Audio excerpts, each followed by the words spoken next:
Okay, so our second question that we want to deal with this evening is, how will Indigenous Christian leaders lead? How will they lead? We might say, well, the answer is simple, but yet it does require a great deal of growth and maturing. And the answer is simple. There is an answer to this question, and that answer is that they're going to lead by their influence. There's no other way. That has always been true, and I suppose it always will be true. Leaders lead because of the influence that they have. And that's how people are going to lead. That's how our indigenous Christian leaders are going to lead. You might remember when the great apostle Paul was turning over the reins of the church at Ephesus to Timothy. He advised the young and inexperienced and probably intimidated Timothy, who was a young man, with these words. And I want to share these words from 1 Timothy chapter 4, verses 12 through 16, and they're coming actually from the John Maxwell Leadership Bible, which is a wonderful tool that John Maxwell has put together for us, for anybody who wants to have access to it.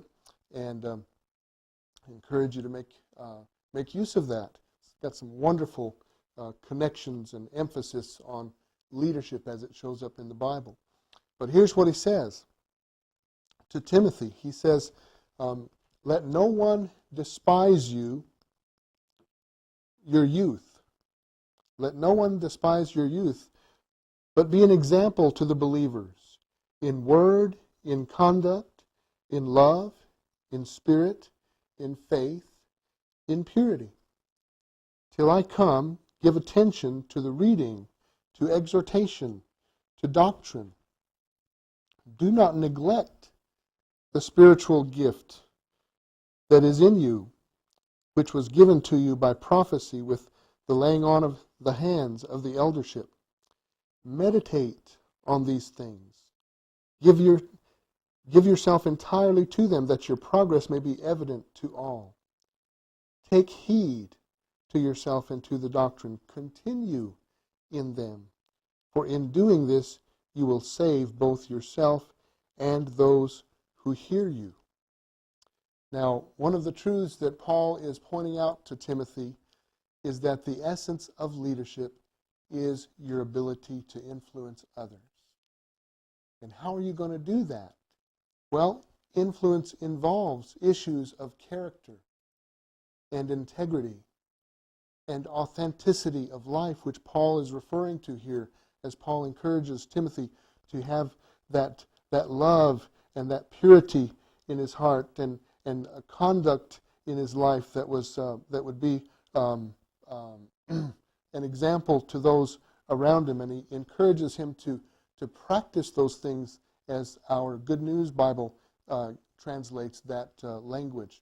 He is challenging and advising Timothy that the way he's going to influence others is through character issues, really. Developing these things in his life that are going to have an impact on other people, and they're going to attract other people, they're going to influence other people to follow Timothy's leadership regardless of his age. Now, I saw the reality of this law of influence that John Maxwell has called it, demonstrated in my ministry in my life with my own spiritual parents and mentors. And many of you have spiritual parents and mentors in your life as well. So maybe you can relate to some of this. But their names are Ben and Shirley Yelvington. And Mrs. Yelvington, as I'm used to calling her, has already gone to be with the Lord. But her husband still lives and still calls me occasionally, showing how much he cares for my life. But they were called as pastor of my home church where I grew up the year after I was born, and continued faithfully and effectively for some 26 and a half years. And as they approached retirement, they led the church to call me as associate pastor. And the reason they did that was so that I could pray and seek God's will about whether God might want me to come and be the pastor there of my home church after they retired. Well, they did retire on December 31st, 1990, and the church did call me as their pastor on January 1st, 1991. That became effective. So the church was never without a pastor. And what a blessing that really was to my life. But as we went on there, the Elvingtons felt of God to stay in the church as members and be a part of the church. They didn't feel led to go anywhere else. And I want you to know I hold them in the highest regard. I love them. They are my spiritual parents and my mentors, along with another couple, Randall and Ann Spears, who are special in my life as well. But I believe they were following what God wanted them to do, and I couldn't expect and wouldn't have wanted them to do anything else. And as they remained active in the church with the other members, I quickly learned, though, that even though I had the title of pastor and the love of my church, and I had their constant support and their complete edification in that role, the reality was I did not quite have the influence in that circumstance and with those people as they did. And they had earned that influence through a lifetime of trust and loving the people and demonstrating wisdom and integrity among the people. They had earned their trust, and they had earned the right to influence the people. And the church members naturally followed their leadership over mine, and they didn't buy into all of my new ideas. They did buy into some, but they didn't buy into all of my ideas. And what I found was that the law of influence showed up in my life. I didn't realize what it was at the time. As a young pastor, I would have benefited by recognizing and responding differently to what was happening around me. Because you see, as the leader in any circumstance, we have the responsibility to handle those situations and respond to those situations in the best way we possibly can. Sometimes we still make mistakes along the way, of course, because we're human. But that responsibility is ultimately ours as the leader. And how I would have benefited by learning that leadership lesson there, that lesson of influence. How important the law of influence is for us, because you see, we make mistakes sometimes because we often think, when we think about leadership, we think first about the roles that leaders are going to fill. We think we need a leader here to lead the singing for worship, for our worship services, or we need a Sunday school director over here, or we need someone to be in charge of the maintenance for the church. We think about the roles that they need, or we think about the practical skills that they need to fill those roles and to function effectively in those roles, and those are valid concerns. But I want to challenge you to realize that how they lead in any of the roles that they fill, how a person leads in those roles, will always be based first and foremost on their influence. And the only way to gain that influence with others is by earning it. We earn it in such a variety of ways. That's why we have 21 laws. Because, as we're going to talk about later, leadership is an art, and it's a multifaceted kind of pursuit. It's a multifaceted art that we have to learn. And when we talk about the law of influence, we're talking about the fact that as we gain influence with others, we do it by gaining their trust.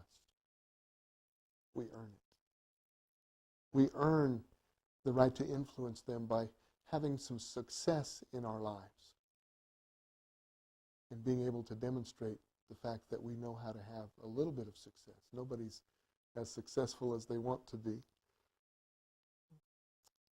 We earn their influence by having integrity. We're able to influence them because we have integrity, and they know that when they interact with us, they know who they're dealing with. They know the kind of character we have. We earn their influence by demonstrating the fact that we care about them more than ourselves. We earn influence with other people by having a humble attitude and knowing that we're not the greatest and having the right view of who we are as individuals. And we could go on and on. There are so many different aspects, so many ways that we earn the right to influence other people. And when we do that, when we develop that ability to influence people in that kind of way, we are leading. That is what leadership is. Influence. Nothing more and nothing less. And we might even say nothing else. And so I want to come back to the question that we asked. How are they going to influence others? How will our Indigenous leaders lead? How will you lead? Are you going to just rely on the title that you were given? Are you going to rely on your skills to do a particular job? Or are you going to be aware of the fact that the foundational way that you're going to influence others and invite them to join you in what God is doing in and through your life is by your influence, your ability to influence them? Have you earned the right to lead them? That's the question that I would invite you to ponder. On a scale of 1 to 10, you might say, where is your influence? Where would you rate yourself in terms of the law of influence? I hope it's up here at 8 or a 9 or a 10. If it is, you can give God the glory. If it's a little lower, you can go to Him and ask His help. I know He will help you to raise that ability to influence others.